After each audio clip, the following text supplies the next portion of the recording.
All right.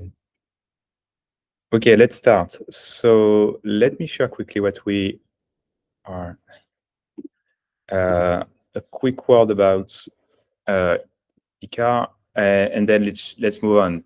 So what we're doing right now with what we're doing right now with Ikare is that we are providing a service that helps everyone to be as much healthy as possible and to provide some kind of a longevity routine with the help of a coach and doctor, and obviously a couple of tools using AI.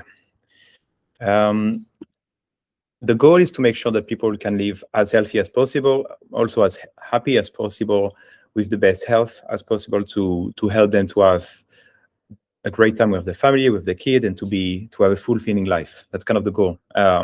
Nothing more than we can promise, but that's what we're trying to do. There's going to be this is going to be an everything app where you have on one side you have your doctor, and afterward you have the coach that helps you to guide you towards the best routine as possible, and everything is going to be within an app. And yeah, basically that's going to be something really practical like that.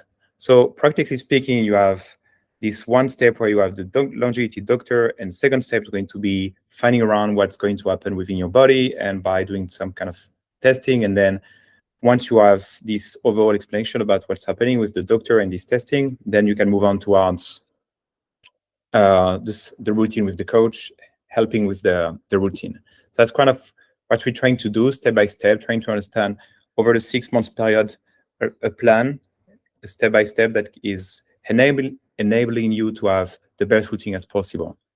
Well, that's basically it. So the next thing that we're going to do is look for what the doctor needs and the coach need and the customer needs or the patient, and implement that step by step. So we have a tool, like a platform that is as much user-friendly as possible, as much time enabler in terms of we help the doctor saving time and the coach saving time, as well as the customer to be as much focused on providing the best service and getting the more results. Yeah, so that's going to be it. And as the long-term approach is to have an app that is the co-pilot with using AI for the everyday, for the longevity co-pilot on the everyday basis. So that's basically it on my side. And yeah, right now I think if Andrea, you want to start the webinar, that'd be great. Yes, let's go. Let's do this. Okay, hello everyone. My name is. Oh, somebody joined. Yeah. Okay. So my name is Andrea. I'm 23. I live a bit all over the world, but I'm from France, Nice to be precise. So I'm gonna just share with you a little PDF, if I can. Did you enable it for me, maybe? Max? It's a good question. Let me see quickly. You have to click on present now. You have this button with this arrow pointing up. And if I can do it, then you should be able to do it also. Okay, I think you're good now. Yeah. You're having it. All right, great. All right. All good? All right. Okay. So as I said, I'm from France, to be precise. I currently live in Tallinn, Estonia. I am a former top-level strength athlete in powerlifting, and I have been a physical trainer for 6 years now. And for the past 3 years, I have specialized myself in the study of the nervous system and its implications for sports training, nutrition, and mental preparation. Bottom line is that I've followed all kinds of profiles, from the 20-year-old world champion in athletic strength to the 40-year-old entrepreneur, never with the same methods, but always with the same vision: rebalance, improve, and optimize the daily lives and internal, external results of the people I work with for nutrition, training, and mental prep. So with Ikare, I take care of coaching, and I try my best month after month to change your habits, the vision of your life, develop and improve the crucial but too often sidelined axis in your life, which is nutrition, movement, and mental preparation. So with Ikare, you can see me as trainer, nutrition coach, health assistant, mental coach, depending on your needs. Today, I'm going to point you in the direction of longevity through my fields of knowledge and expertise. I'm not going to talk too medically because I'm not a doctor and somebody is taking care of it with Ikare. Here, I'm the strategist who's going to try to deal with your medical results and set up strategies around it. So today is going to be a lot about nutrition. I invite you maybe to take some notes, but anyway, after the webinar, you're going to receive a little file uh, with presentation with some of the details I'm going to give you about vitamins, etc. So to begin with, I'd be curious to know, like, what's you guys your point of view in longevity? Like, can anyone give me maybe some kind of definition, personal definition of longevity, maybe?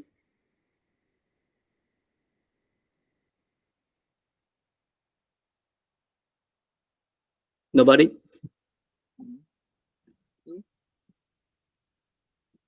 Yes, I'm not sure if you hear me because I am on a phone in a train, but for me, it's live not too long, but in good health. Okay. Anybody else with a definition? This one is good. Longevity. I would say that longevity is the capacity to stay active, healthy, stretch, flexible. I would say, and mentally okay through the aging process. I would say. Okay, this is a solid definition, but truly, what is longevity is about extension of life expectancy. So it refers directly to the living world, the organic. With longevity in mind, we are also referring to a state of organic balance called homeostasis, the ability to maintain a stable internal state and a balanced energy output. This is really our body's primary function. For every action carried out internally, a functioning of the organism, or externally, a task involving cognitive or physical effort, our body sets itself in motion to ensure that the task is performed as efficient as possible. Otherwise, it will never be sustainable. So the more a task is repeated and routinized, the more the body will support it. Now the problems comes when we build our lives for performance, which can be in our work projects, cognitive or physical activity. Changing in any state will always have a negative energetic impact at first. And a lifetime spent upsetting the chessboard, if I may say, goes with an energetic depth, which will have physical and mental consequences. So this is the case for any of us here, all of you here. You've all been through harrowing periods which have put your mental and physical state to the test in order to achieve your goals, which is positive. Sometimes, without realizing it, you've even missed on the tools to avoid or better support these periods, and maybe even go further. So with Ikare, as Max said, our mission is to make amends to the body and mind for what has been taken. And our vision is to align the wishes and ambitions of the mind with your biological functioning in order to improve your situation, avoid health problems linked to nutrition, physical activities, and maybe even mental health. So in this talk, I'll guide you to the key concepts that will help you maintain this state of homeostasis in your daily quest to excel. And I'm putting the emphasis on overcoming excellence because, in fact, you have to choose your longevity. Do we want a longevity focused on resilience, ability to avoid physical pathologies, push back obsolescence of our organs, bottom line, to be more capable more longer? Or do we want the longevity that natural selection promises us? So meet Mindy. Mindy, it's a bit of a project, like a projection. You don't have to take it too seriously, but it's what the typical Western human that science predicts us and that we'll see in few generations' time if we keep on digitalizing without any checks and balance. So you can see text claw, smartphone elbow, fixed skull and neck, smaller brain, hunchbacked. This is the promised consequences for the future. And I even go as far as to warn you that this is also what's happening on the human life scale. We probably all know someone who's tending towards this physical criteria as a result of maybe hours spent in front of the computer, on the phone, with no balance, no physical activity, poor nutrition. Now, I ask you, do you want to tend towards this type of longevity? Because this is surely what natural selection will eventually bring us. A human who tends towards ever less physical action, living in maybe a digitalized bubble, some kind, incapable of any physical resilience and sensitive to the slightest change in environment. So if that's the case, I think this conference is not for you because natural selection will do its job.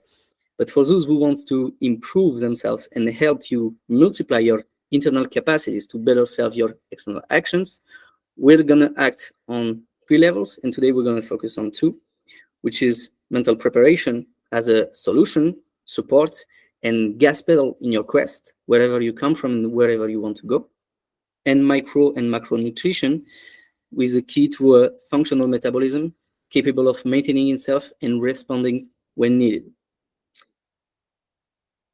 So we're going to go a bit deeper into what makes ourselves more resilient through nutrition and mental prep, and introduce the importance of physical preparation today. So we're going to check about the biomarkers of longevity. First one is mental strength, mental health. I'm going to introduce you to some key concepts and simple actions that will help you build a more resilient body and mind over time. First thing first, mental resilience. It's putting longevity at the center of our considerations through mental prep. Nowadays, in the West mostly, thanks to advances in medicine and living standards, we can all live a long life. But under what condition? The condition is that the activities that we undertake on a daily basis brings us more than they take away. A mind that breaks easily is a mind that won't be able to show resilience, that will always do the least to be in the positive, okay, energetic-wise. I'm sure that's not how you want to live your long life. I'm sure that the people I have here today, through your experience, I've spent hundreds of days with maybe a feeling of unfinished business, of not enough, because you constantly want more, not less. And I'm sure none of you want to go back to those extended periods of time when projects couldn't give you satisfaction at the end of the day. Yet, those were the times that defined you. Did you pull through? When and how did you let go if you did? The first step towards longevity for the mind in action is a brain that knows when to be stubborn and when to invest less. Our bodies are blind geniuses. Dale's principles specifies that all the synaptic connections of a neuron perform the same task towards the other cell, regardless of the nature of the later cell. This means that every task, even micro tasks performed during the day, has only as much impact as we give it really. How we experience our tasks, how we interpret them, is the key to resilience, sometimes by identifying a need for action, and sometimes by knowing how to disengage from our daily tasks. If we put a positive emotional charge on a task, it will have a positive meaning for our brain, vice versa. It's crucial to know how sometimes maybe to be more stoic when faced with the toughest task for our brain, because for the said brain, via the pathway of the nervous system, it will use different mechanisms to give us the energy we need to take action on. A task perceived as high stress by the brain will necessarily use the cortisol leverage to get the job done, which is our first biomarker. Imagine if you were to interpret all your action as high stress, the result on how you live your daily life. If getting up in the morning becomes a chore, if the first work task of the day represents a barrier that is hard to pass, if managing your time is a challenge for you, your whole life will be a cortisol rush. Problem is that although cortisol hormone is very highly functional for human beings, really important, you should not avoid it at all time. But in excessive amounts in your blood, in your urine, in your saliva, especially after the afternoon around 4 p.m., high level of cortisol are associated with whole range of physical and mental health problems. High blood pressure, muscle loss, headaches, anxiety, mood swings, digestive problems, constant fatigue, weight gain even, etc., etc. So let's keep an eye on those cortisol levels. And to make sure that they are good, I invite you to maybe carry out a blood test, which can include cortisol. With a morning blood sample, you should get between 5 to 25 micrograms per deciliter. Those are some of the examples that you should look after. So now, how really to maintain those cortisol level down in your practical life? One way to do it is to use the SMART method, which is about setting goals and setting them properly. It involves evaluating your goals in terms of specificity, measurability, attainability, temporality.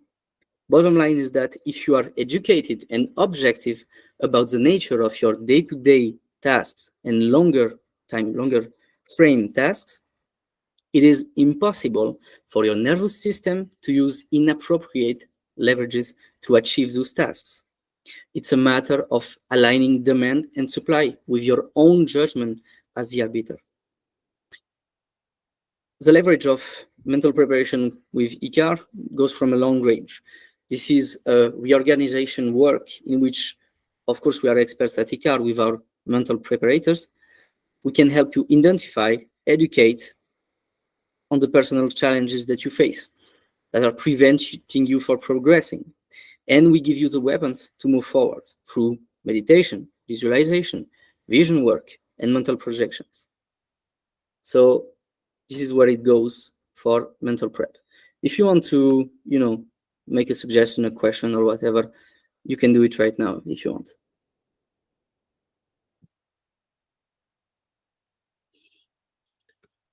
Anyhow, so we're going to discuss a bit more about the physiological matters and nutrition. And we just dealt with the problems in terms of mental prep, but you're going to realize that with nutrition point of view, most of the important biomarkers I'm going to list and their main source, that in fact, no particular dogmatic diet will fit the description of what compounds the best health-related nutrition. First of all, we're going to look at the body weight management. So what's important to do with our body weight?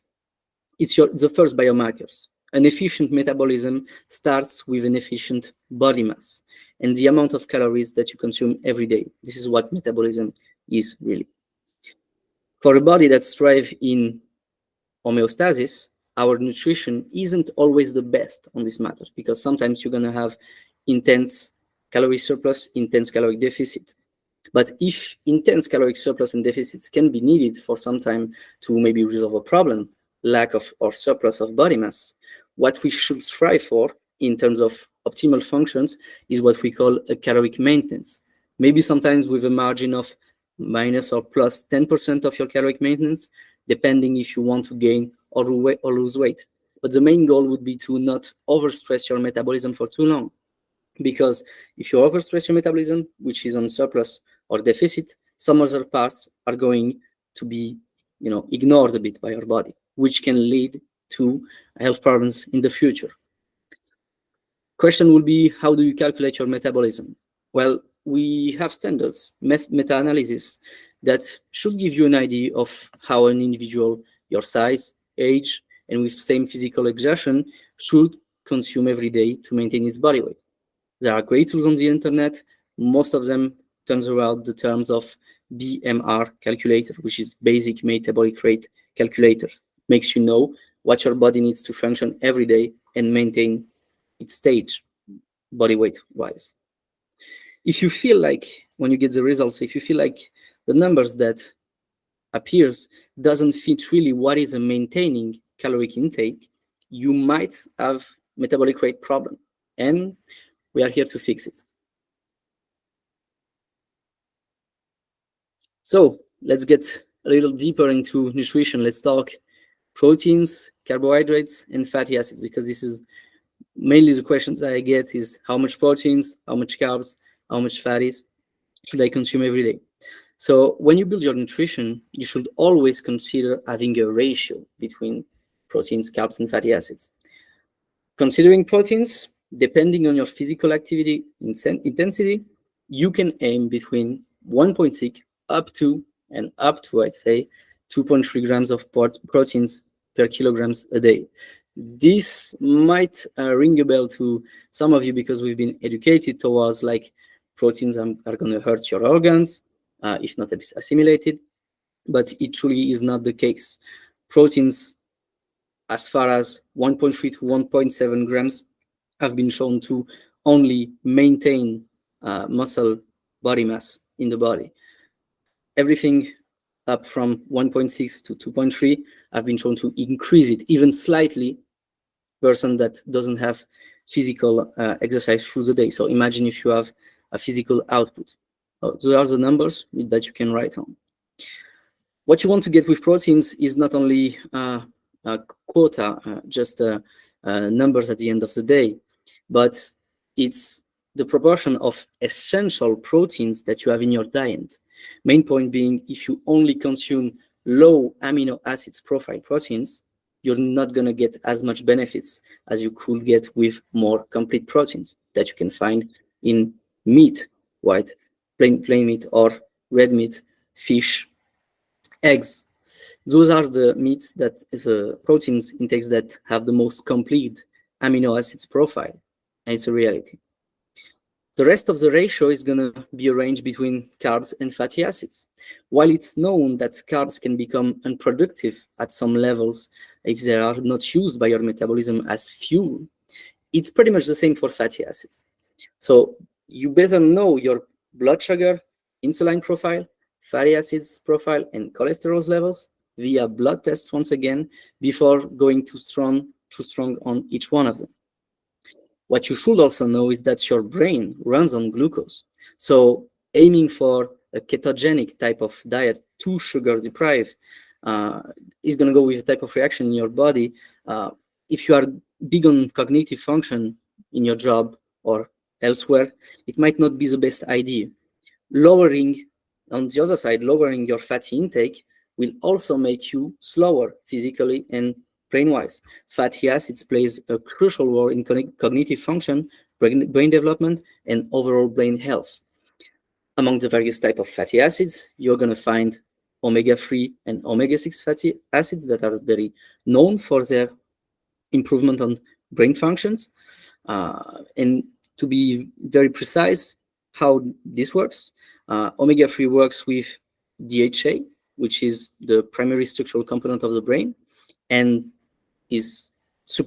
mainly is that it supports synaptic functions, neurotransmission, plasticity of the brain, which is essential for learning and for memory, while EPA, which is not that abundant, still plays a role, but more into like supporting overall brain health with modulating inflammation.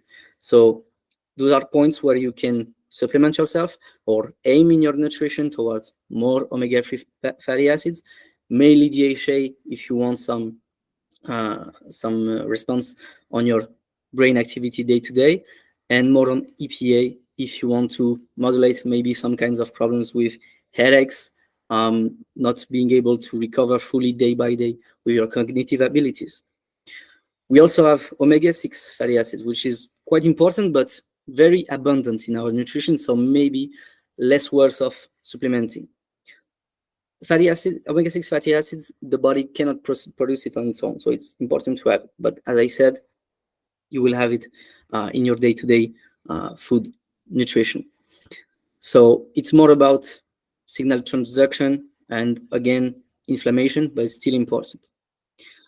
Now, to go back onto how to manage the big three, it's the other factor is going to be your physical activity.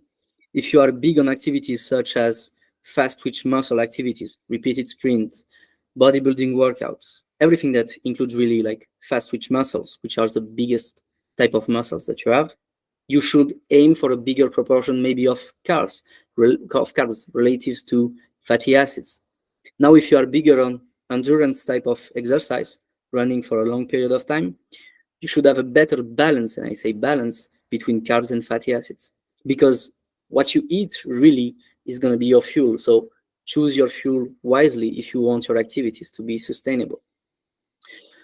To get more onto like the general recommendations, you will get 30% of fatty acids in your caloric intakes, with maybe 15% of your caloric intake in saturated fatty acids. That's for the recommendations. Saturated fatty acids are going to play a big role into transforming those fatty acids into proteins, into hormones that are going to fuel your endocrine system, so mainly testosterone and estrogen. So it's important to have them, but it's also, when you have too much of them, it's also related to LDL cholesterol and overall cardiovascular problems. So 15% of your caloric intake, if you have physical activity during the day, is a good way to start. And 30% of fatty acid is general recommendation that you could go through.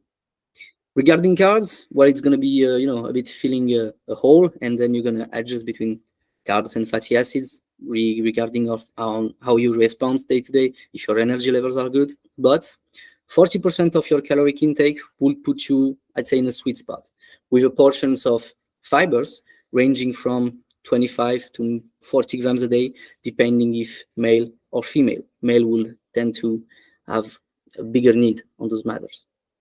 The whole balance with carbs is how much added sugar you consume, and the balance between high glycemic and low glycemic carbs you consume in the day. A high glycemic carb is going to raise your blood sugar quite instantly, so you better make it useful. Otherwise, you're going to ruin your insulin response and suffer from constant fatigue at some point if repeated. With a low glycemic carb, it's a more complex carb, so it's going to take more time to be break down into digestion, and it's going to raise your blood sugar level slower, but it's going to even like take more energy for you to digest them. So it's all about range. You cannot expect going in a big workout in 30 minutes and consume only low glycemic carbs. You need a bit more of high glycemic carb. But if your activity is spending some time on the computer, working a bit, high glycemic carb will just have too high of a response to be effective, and it's going to make you a bit suffer at some point, because you're going to have an energy rush that's not really related to blood sugar, but more on the dopaminergic system. And when the insulin is going to be covered, you're going to have a time of maybe a little bit of a crash, physically, energetically. So it's a matter of purpose between these two, and both have functioning levels, but if too much, it's gonna have a not optimal profile. Okay. So now that we've covered the big three on nutrition, we're gonna talk a bit more of a deeper layer. We're gonna go back to what we said about cortisol for a moment, and we're gonna talk about oxidative stress profile.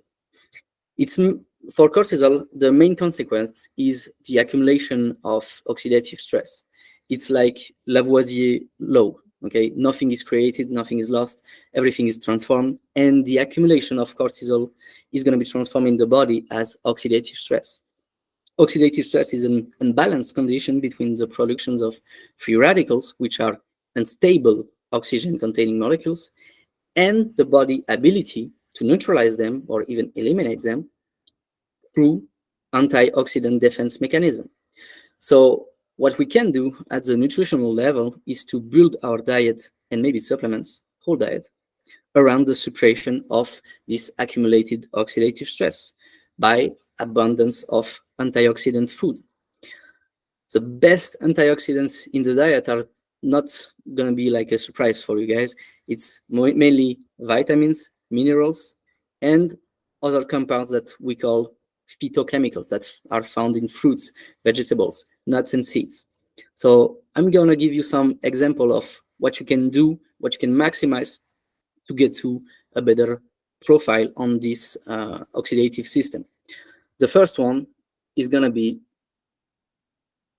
vitamin C, very important.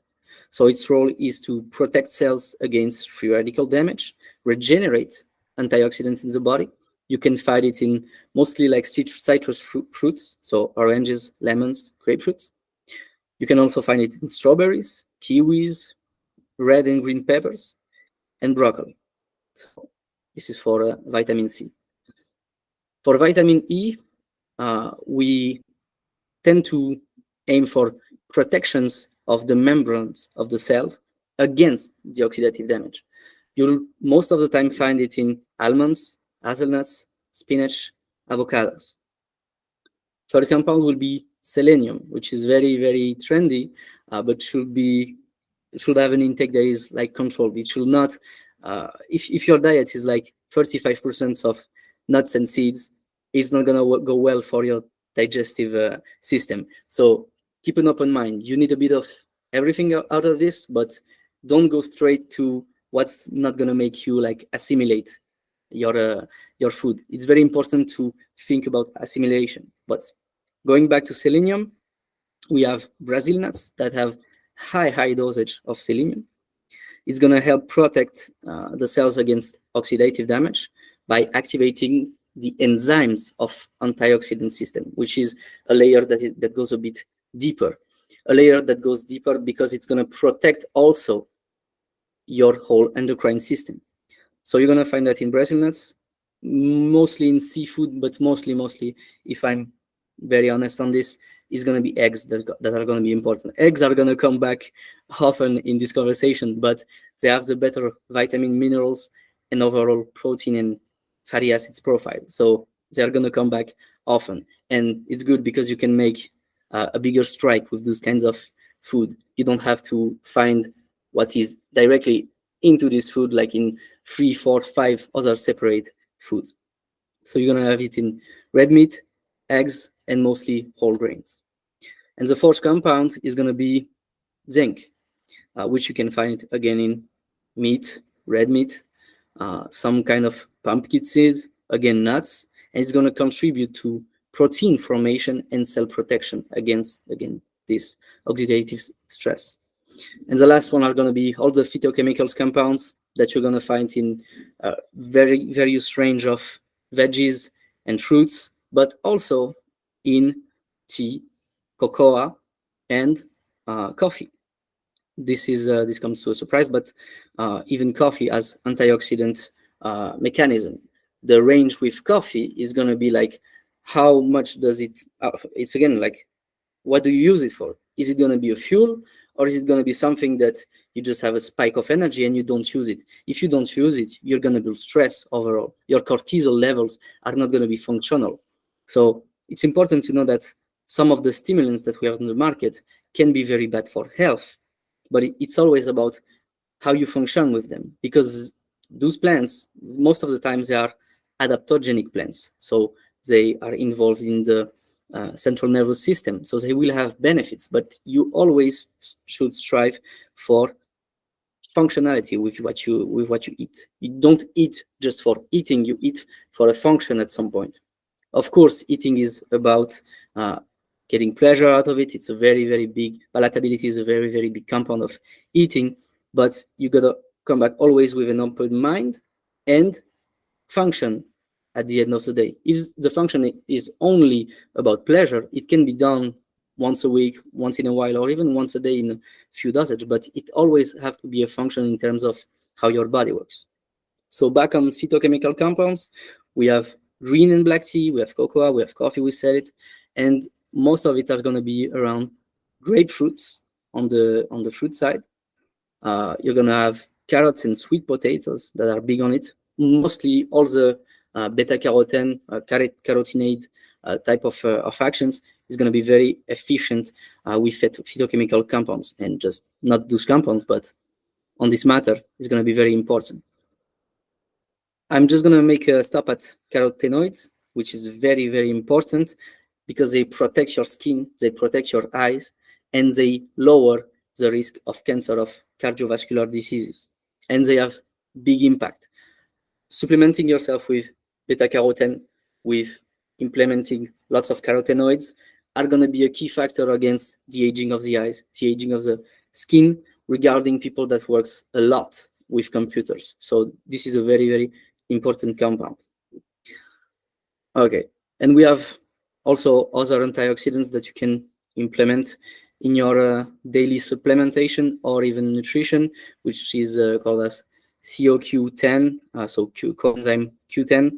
You can find it mostly in meat, fish, nuts again, but you can maybe sometimes, if you feel like your body is in a state of like depression, if you feel like you accumulate fatigue throughout the day and your sleep is affected, this can be an effective way to supplement yourself with CoQ10.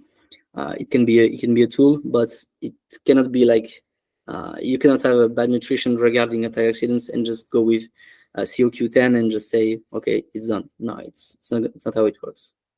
So main point is incorporating a variety of these antioxidant-rich foods. It will help you protect your cells and be active into the oxidative damage of the stress of your day-to-day life. And overall, it will contribute to a better health. It's always about depth. Your body, if he has constantly to, I could say, detoxify itself, okay, through liver use, if he has to do it too much, it will fatigue himself too often. So better strive for a balance, okay, than accumulating depth and having the body to deal with it with like high pump mechanism, okay.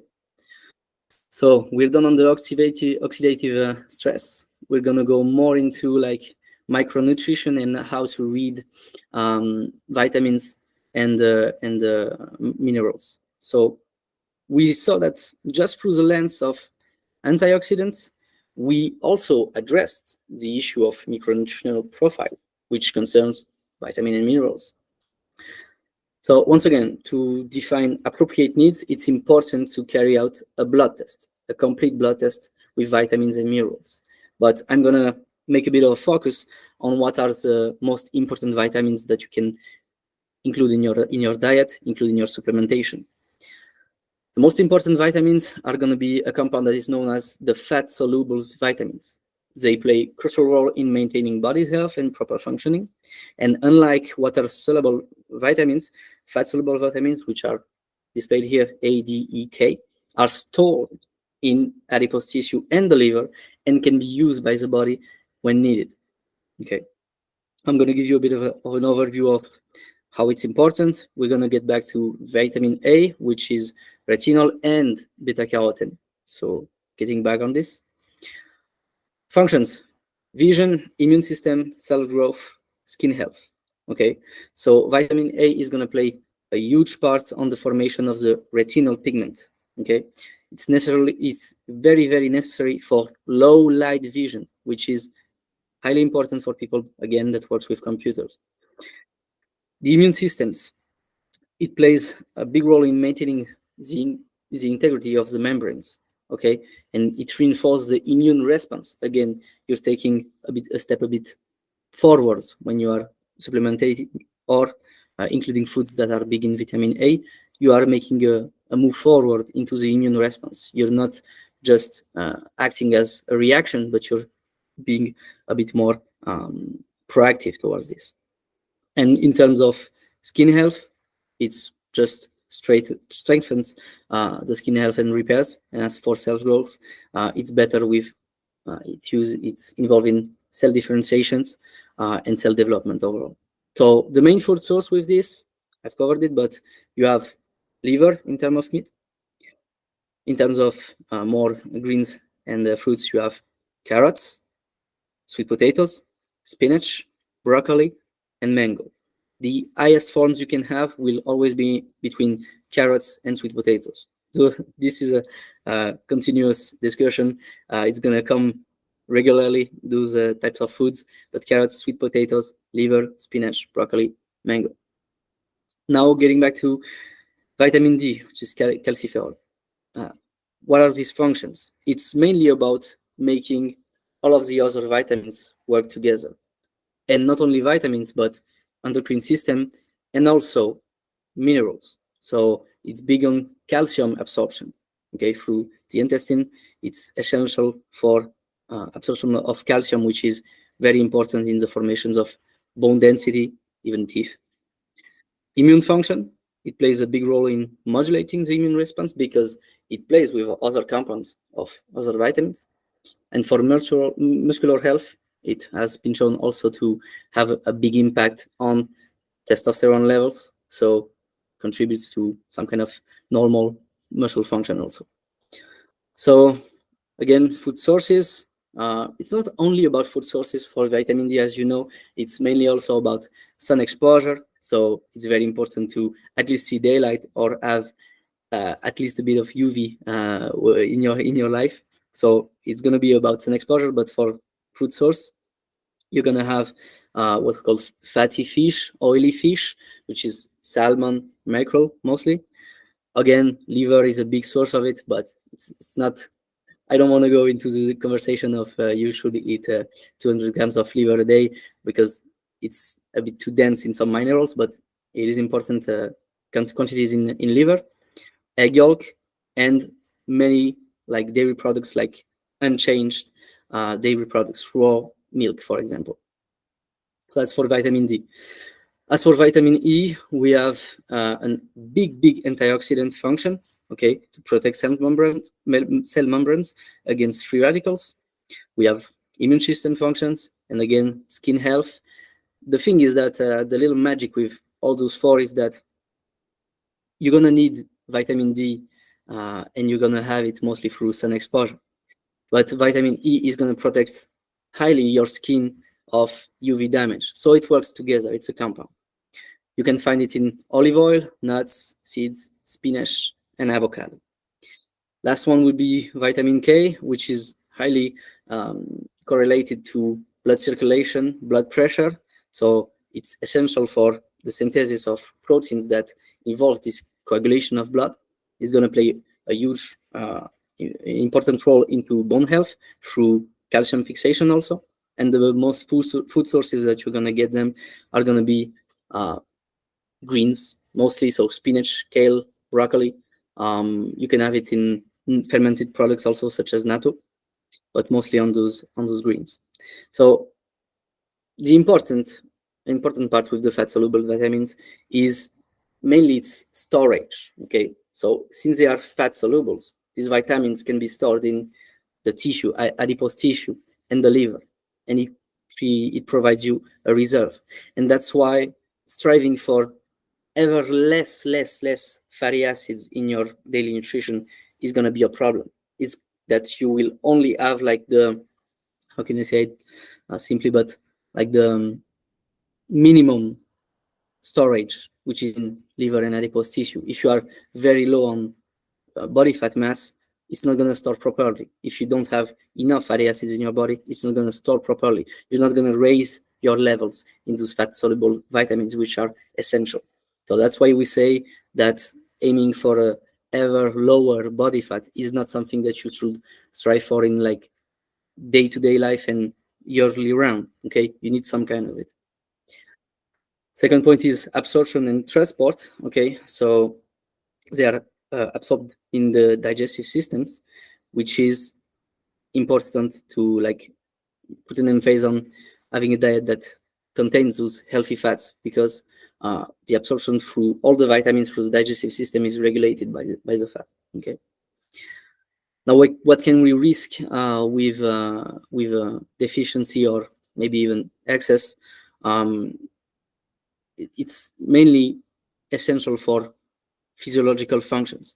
So in terms of how you're gonna react on the uh, endocrine system, how you're gonna react on how you fix vitamins, fat-soluble vitamins are gonna be an essential compound for every other vitamins.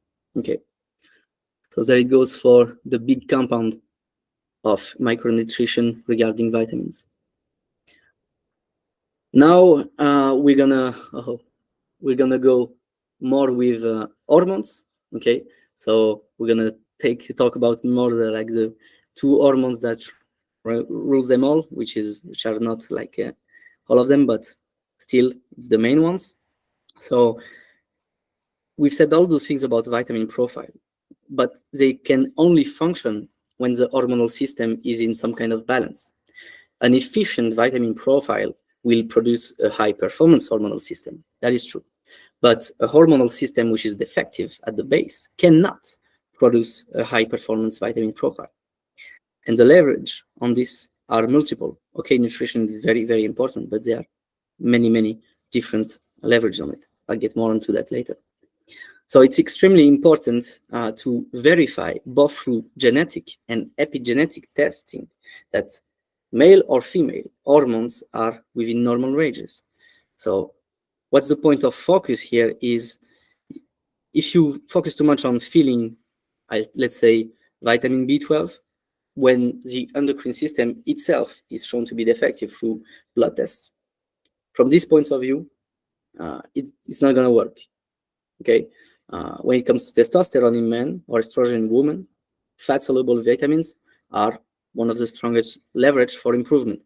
If you see your results like, okay, my ADEK is not that good, but maybe B12 is gonna be the worst, like supplementing yourself, like blasting B12 supplements is not gonna play such a huge role, because it might say that your whole endocrine system is not working properly, and you're just gonna lose the better focus. So you have always to think what's gonna get me the best result for, let's say, like the least effort.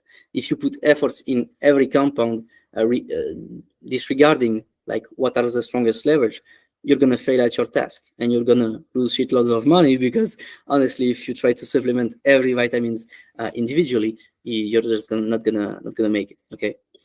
So just to give an example, lack of testosterone, also known as hypogonadism or just low testosterone, can significantly impact health and well-being in men. Okay, it's a key hormone to, of course, male sexual characteristics and maintaining them through times, muscle mass, bone density, overall mood, and energy levels.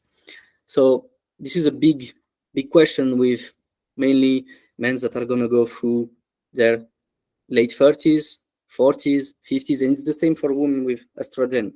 What do we do with those two compounds that are naturally gonna defect a bit? What is longevity in that discussion? Is longevity going on TRT, testosterone replacement therapy, or going with big pills for women? It can be. I'm not a doctor, sometimes it can be. But what you should always strive for is through nutrition, through physical activity, is to better the natural pathways for those hormones to exist in your body. Okay, if you only focus on maybe I'm going to get some kind of medical therapy once for good with replacing testosterone, you're just gonna make your body unable to produce those hormones, which cannot be good at any point if you strive for longevity. You're just gonna force your body to produce them. You're gonna make your metabolism go crazy. You're gonna have as big impact the replacement therapy is gonna be. You're gonna have results that are gonna be very big. Okay, there are, during the times where they tested testosterone replacement therapy, lots of men died of heart attacks, of cardiovascular problems, because it just fastens too much your metabolism. Okay, and when you make your metabolism go crazy, like without natural pathways, what you risk is that accelerating genes, and in genes you have sleeping conditions. Okay, if your whole family has conditions with cardiovascular health, you don't want to make your genes go the fastest as possible. This is a very big discussion in terms of longevity. Okay, there is no great response to everything. Okay, training your natural pathways to those kinds of matters is always going to be the one that are going to have the least bad impact on your health. And if you want to take it on maybe a philosophical matters more, better training your natural pathways to produce testosterone, to produce estrogen, than just putting a big pill on it and saying, okay, it doesn't matter and I don't have to focus on nutrition and everything. Okay, so that's for this on hormones profile, which is very, very important also. Okay, let's go again a bit deeper into the comprehension of longevity through nutrition. And we're going to talk about neurotransmitters, other hormones that are going to regulate your central nervous system. Okay, is the one, your nervous system, that regulates all your voluntary and autonomic functioning. Okay, so organs and movements, mainly cognition also. The ability of the nervous system to function optimally is crucial for your physical, cognitive, and metabolic functions. The good news is that everything your central nervous system needs can be found in your nutrition. And I'm really saying like what it needs, okay? Not what it does, what it needs to function. Both on the more dopaminergic parts, so activating the nervous system, and the serotonin part, okay? So inhibiting the nervous system, activation and relaxation. Concerning dopamine, dopamine is, of course, an essential neurotransmitter. It's involved in the regulations of brain functions, motivation, pleasure, cognition, motor control. And dopamine, it's mainly based on, as serotonin, it's mainly based on the specific precursors and the enzymatic cofactors that are going to be in play. And this is where nutrition has a leverage. Okay, so let's get a bit of an overview on what we can do, what we can strive for in nutrition regarding those neurotransmitters. Okay, so for dopamine, we have tyrosine and phenylalanine. Okay, tyrosine is a non-essential amino acid, which means that the body can itself produce it from another amino acid, which is phenylalanine. So they work together; they don't work separately.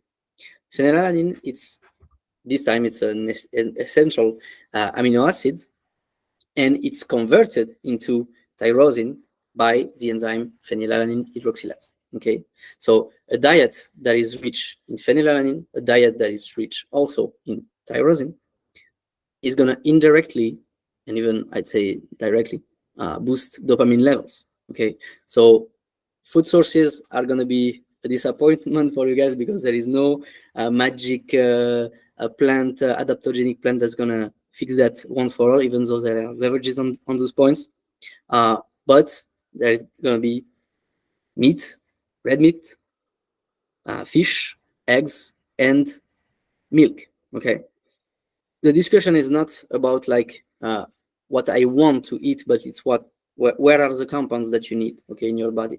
Other discussions can come from what can I digest, what can I assimilate good. This is another discussion, but this is an important discussion also, but I'm just providing you facts. Meat, red meat, fish, eggs, and raw milk is going to be like the main source of those things. Main point being, if you want to focus on increasing your dopaminergic levels, you can always supplement directly into those amino acids, okay, tyrosine and phenylalanine. Okay, it's not pretty safe. It's safe, and it's easily you can easily get it from any supplement factory and supplement yourself directly on those matters. If you wish to maybe having some kinds of step ups into this and not just striving for a balance, but maybe sometimes doing more, having more in your hand to play, because this is how the central nervous system works. You're gonna have some demands of your central nervous system, but it's gonna be all about like, do you have the leverage on it? Do you have in your blood the tyrosine? Do you have in your blood the phenylalanine to make it function and make it appropriate demand? Okay, so you can always supplement yourself on this matter. Okay. More on how the tyrosine system works. Okay, so you have phenylalanine, you have tyrosine. It's going to be converted to tyrosine into L-dopamine by another enzyme, which is tyrosine hydroxylase. So this point is the main control for dopamine production. We talk many times about dopamine. It's not a magic thing. It's not a self-sufficient process. There is dopamine and there is serotonin, and that's it. There are precursors to this, enzymes and amino acids. So there is this. Where you can find also tyrosine and phenylalanine is going to be in lower dosage, but still. Black chocolate, cocoa mainly, again nuts, and some kind of green or some kind of greens. Okay, so kale is going to be strong into that. But I'm making you a bit of a PSA, as I'd say. It's in low dosages. So for 200 grams of black chocolate, you're not going to get as a big like a bang for your buck than in red meat. So if you have strategies that are not aligned on this matter, you're just going to eat 900 calories worth of dark chocolate, and it's not going to be as effective as eating maybe 50 grams of red meat, for instance. So got to be a bit of a scale into this. There are others compounds that are going to be important for dopamine, which is vitamin B6, iron, and BH4. Okay, so you're going to find this on chicken, fish, potatoes, bananas, mostly, and spinach. All right. So main conclusion for dopamine, you got to understand how the nervous system works. It's important. Okay.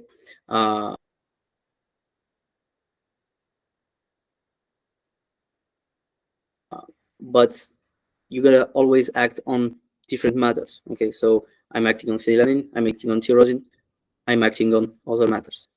Now about you're gonna have many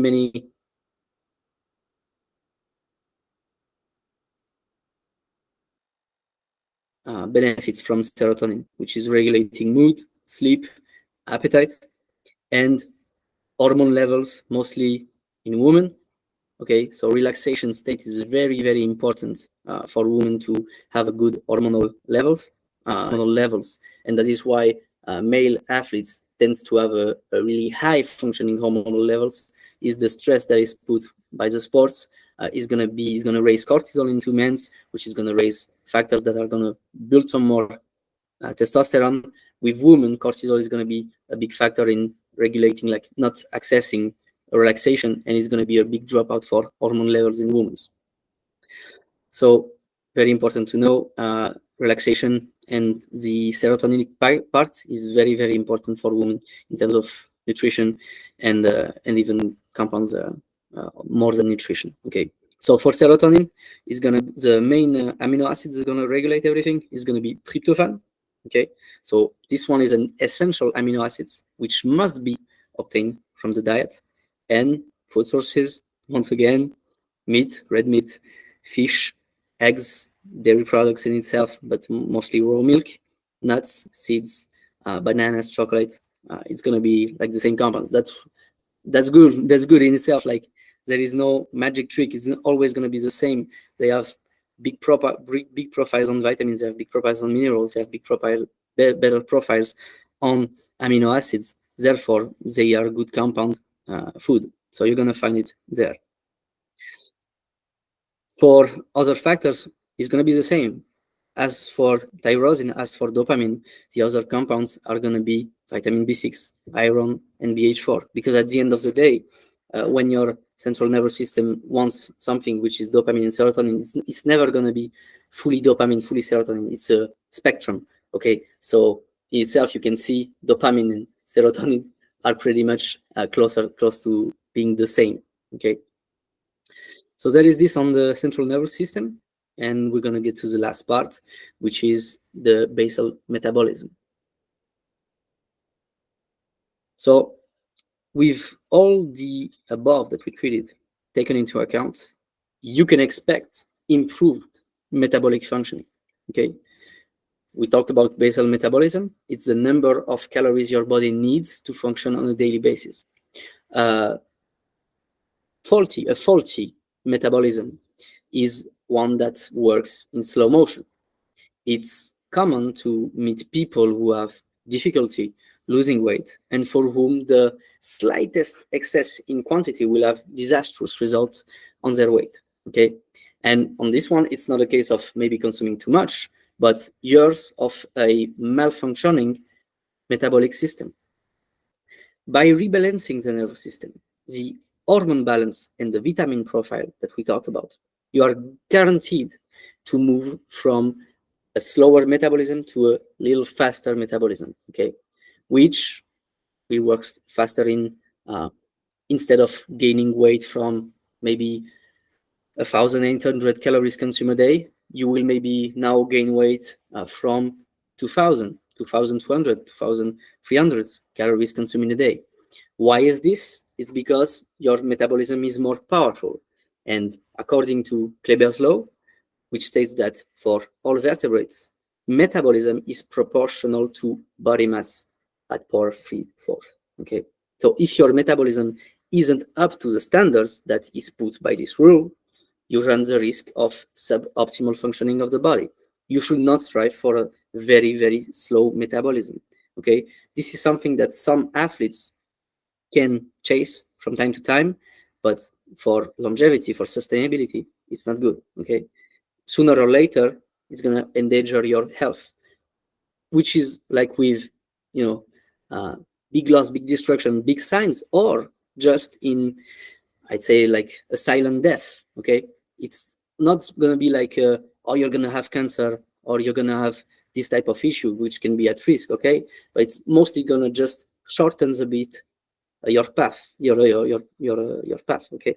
So it's not always about risking like major health risks. It's mostly like just running low on on energy sooner in time. Okay. So to make it clear, like what we use at Ikare in terms of comprehensive nutrition, okay, our approach is as follows. We have medical understanding of your nutritional needs through genetic testing reviewed by a doctor, a more holistic and mental understanding of your relationship and dietary constraints through epigenetic testing reviewed by a coach, mental coach, and strategic implementation according to your goals and life challenges by a coach in nutrition or in training, which is going to be like the last introduction maybe to the next webinar, which is going to be like the impact of muscle mass, physical activity on the longevity and how it should be treated. And it really deserves a whole webinar in itself to influence positively your metabolism. We have to address the physical part. So it's going to be about muscular mass, fat mass in your body, the equilibrium between those two, and that's what you have to address before building your nutrition plan. If there is deficits here, you need to build your nutrition plan accordingly. Anatomy, anticipating pains, pathology through epigenetics tests. Okay, that you have to address before maybe building your training part, and what we call like mobility, flexibility with a more functional body, which is a point that you have to address to not make mistakes in your goals and not injure yourself. So it's a leverage that we use it on Ikare and that you don't want to miss onto in the next the next webinar. Okay, I might leave you with maybe some kinds of questions or whichever if you want to take the mic, Max. I think it's good. I think thank you very much. Maybe anyone has a question, and guys, feel free to raise your hand. And Yes. Yes. Hello, everyone. I had a question actually. I really like so thank you for everything. It's a lot of value. My first question is about the TRT part.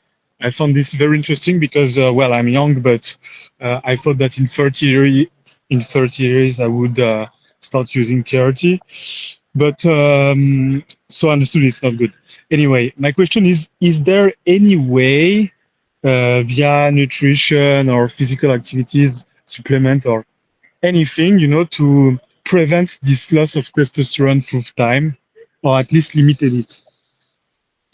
Well, the main point, thank you, Axel, for the question. The main point is always going to be sustain a good micronutritional results in your body, and to enhance the pathways of how testosterone is built. Okay, so it's a balance, because with homeostasis, you will not obtain, like, what you're asking really is like how to maintain the same levels of testosterone in my body with aging. You cannot really. Okay, you cannot naturally stays with the same ways of testosterone used to be in your body when your whole metabolism was functioning around it. So you can, like, prevent the loss in itself. The loss in itself is linked directly to soluble vitamins and physical activity. So through physical activity, through maintaining body mass, through putting your body in stress context, you're going to force your body to produce this testosterone to prevent loss. Okay, again, your body is blind, so you have to put him through some kind of stress to prevent, to make better ways for testosterone to be here. Testosterone is, as everything, it's functional. Okay, so you have to make a context where it's very important for your body to still produce it, and you have to fill it with the nutrition that is going to be appropriate for it. It's a bit of a general response, but it's always going to go with underlying systems. It's not going to be with, oh, I'm going to get some tribulus, I'm going to get some stuff like this. You just have to have a good micronutritional status, and you have to put your body through exercises, contexts that are going to force your body to produce it. Okay, yes, I understand now. There is no magic adaptogenic plant to boost testosterone. It's bullshit. But It's a compound. okay, it's a It's an compound. Yeah, I ecosystem that understand. Is there like social situation or like that can also contribute to boost testosterone full time? Yeah, of course there is. Bottom line is, of course there is. Putting yourself through lots of comfort, lots of relaxation parts. Of course, it's a balance, but as for testosterone to be here, you need to have high, intense activities, and it's not only about training, it's only about how you build your life. So if we take a step further, of course, maintaining like low level of stress at all time, and not pushing you because testosterone's function is to push you to do more, okay, which is physically, which is in kinds of ambitions, kinds of power settings, okay. So you have to put yourself through situations that are gonna make you dive forward to this. So a situation that is all about relaxation, that is all about maintaining stability is good, but I'd say for testosterone, it's good only in the case of recovering your body. It's not good in the case of secreting testosterone. So yeah, of course you cannot scale it. You cannot say, oh, I'm gonna put myself always into big projects. I'm gonna put myself with everlasting objectives, goals that are gonna boost my testosterone. You cannot scale it really. So it's a bit hard, but of course, putting yourself in those situations is gonna force your body to go towards those matters. Okay, thank you for your answer. It's very complete. I think we have time for one more question, and that's it, guys. Let's go. Now, question around more about maybe physical training. We can make an introduction about this.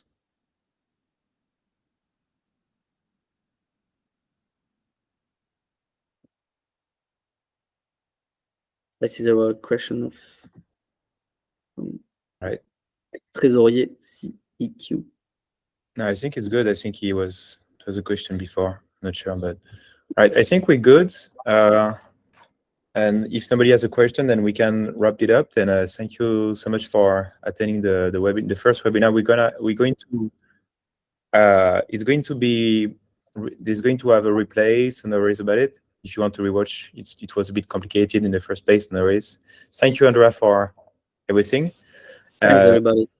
And we're going to have the next one very soon, possibly maybe in the next 2 weeks or so. So please keep in touch, and happy to have you all. All right, bye-bye. Thank you, Thank guys. you, everyone. Bye-bye. Thank you. Bye. Great having you. Thank you very much. Merci plutôt.